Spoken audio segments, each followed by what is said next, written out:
ఇక్కడ తిరుమల తిరుపతి దేవస్థానానికి వచ్చినాము. ఇక్కడ చూడండి గుడికి దగ్గరగా ఉన్నాము.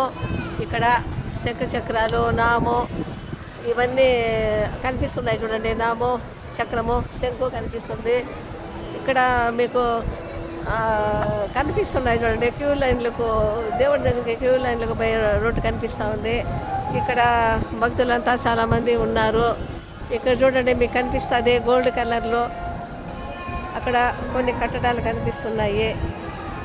ఇక్కడ ఎంత సంతోషం అనిపిస్తుంది అంటే స్వర్గానికి వచ్చినంత సంతోషం అనిపిస్తూ ఉంది. ఇక్కడ చూడండి గుడికి దగ్గరగా ఉంది.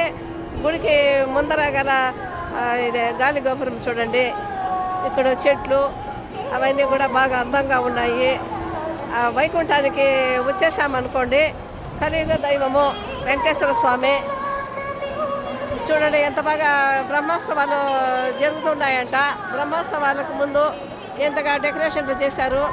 గుడి లోపల కూడా బాగా ఇంత ముందు వేసిన మంచి మంచి డిజైన్స్, ముగ్గులు అవన్నీ కూడా తీసేసి బాగా ప్రింటింగ్ కూడా బాగా అవన్నీ పాతవన్నీ తీసేసి కొత్త కొత్త ప్రింటింగ్ వేస్తున్నారు. కలియుగ దైవము వెంకటేశ్వర స్వామి మీరు కూడా చూసి సంతోషపడండి. అక్కడ కనిపిస్తుంది చూడండి మనకి ఆ గోల్డ్ కలర్లో గోపురాలు అవన్నీ కనిపిస్తున్నాయి. ఆయనకి ఏం తక్కువ, ఆయనకి మిగిలితేనే కదా బంగారం మనకు దొరుకుతుంది. ఆయన ఎంతవరకు ఇస్తాడో అంత బంగారం మనకు దొరుకుతుంది.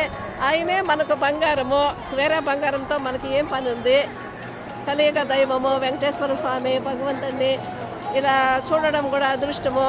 ఏ గుడికి వెళ్ళినా కూడా దొరకని సంతోషం మనకు ఇక్కడ మనకు కలియుగ దైవము వెంకటేశ్వర స్వామి దగ్గరే కనిపిస్తుంది. అన్ని గుళ్ళు కూడా అద్భుతంగా గొప్పగా ఉంటాయి, కానీ ఇక్కడ ఉండే సంతోషం ఎక్కడా ఉండదు. చూడండి ఎంత కనిపిస్తున్నాయి. చూడండి గోపురాలు ఇవన్నీ కనిపిస్తున్నాయి. మీరందరూ కూడా చూడండి, హ్యాపీగా చూడండి. మీరు కూడా వీలు చూసుకొని ఎట్లయినా సరే మీరు ఎంత దూరంలో ఉన్నా సరే మీరు కలియుగ దైవము వెంకటేశ్వర స్వామిని చూసుకోండి. మాకైతే చాలా హ్యాపీగా ఉంది, చాలా సంతోషంగా ఉంది. విజయవాడ నుంచి వచ్చినాము.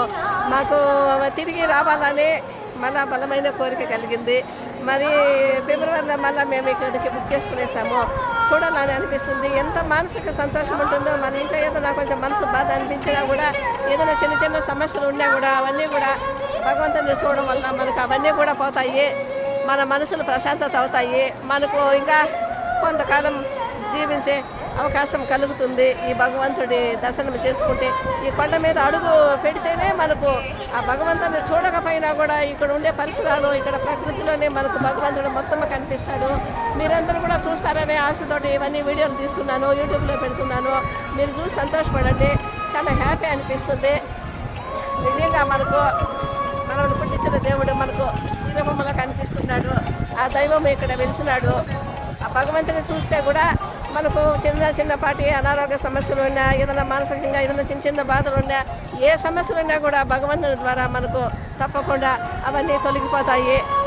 భగవంతుడి దగ్గర చాలా మనశ్శాంతి ఉంటుంది. వెళ్ళడానికి కళ్ళల్లో కన్నీళ్ళు వస్తుంది. భగవంతుడిని వదిలి మనం వెళ్ళలేము అనిపిస్తుంది. కానీ నీవు పుట్టావు కాబట్టి నీ కర్తవ్యము, నీ బాధ, నువ్వు సంసారం బాధ, నీ జీవితము, నువ్వు ఎన్నెన్ని ఉంటాయో, నీ బిడ్డలు, నీ తల్లిదండ్రులు, నీ జీవితం అన్నీ నువ్వు అనుభవిస్తేనే నువ్వు నా దగ్గరికి రాగలుగుతావు. అవన్నీ లేని నువ్వు నా దగ్గరికి రాలేవు. కాబట్టి నీ సంసార జీవితంలోకి నువ్వు వెళ్ళిపో, తర్వాత రా.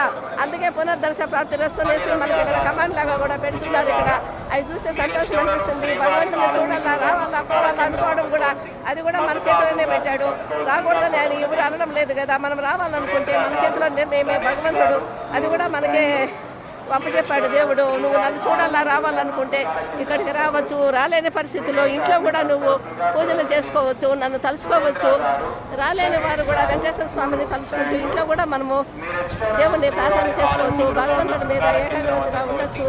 దేవుడి మీద భక్తితో పాటు మనము కూడా అన్నదానము లేని వాళ్లకు, చిన్న చిన్న బాగా నిరుపేదలుగా ఉండే వాళ్ళకు కూడా మనం చేతనైన సహాయం చేస్తే వాళ్ళలో కూడా దేవుడు కనిపిస్తాడు. ఇక్కడ చూడండి గొల్లదాని మండపము, గొల్లదాని మండపం దగ్గర ఉన్నాను. ఇక్కడ వీడియోలో తీస్తున్నాను. ఇవన్నీ కూడా చాలా అద్భుతం అనిపిస్తుంది. బ్రహ్మోత్సవాలు దగ్గరలోనే ఉన్నాయి. ప్రకృతి ఇక్కడ దేవుడు సాక్షాత్తు భగవంతుడు ఇక్కడ మనకు కనిపిస్తున్నాడు. చాలా సంతోషం అనిపిస్తుంది. నిజంగా మనకు దేవుడి దగ్గరికి రావాలన్నా కూడా ఆయన అనుగ్రహం ఉండాలి. ఆయన అనుగ్రహంతోనే మనల్ని ఇక్కడికి రప్పిస్తారు. కాబట్టి మీరందరూ కూడా చూసి చాలా సంతోషపడండి, చాలా హ్యాపీ అనిపిస్తుంది. కలియుగ దైవం వెంకటేశ్వర స్వామి మనకి ఇక్కడే సాక్షాత్తు కనిపిస్తున్నాడు.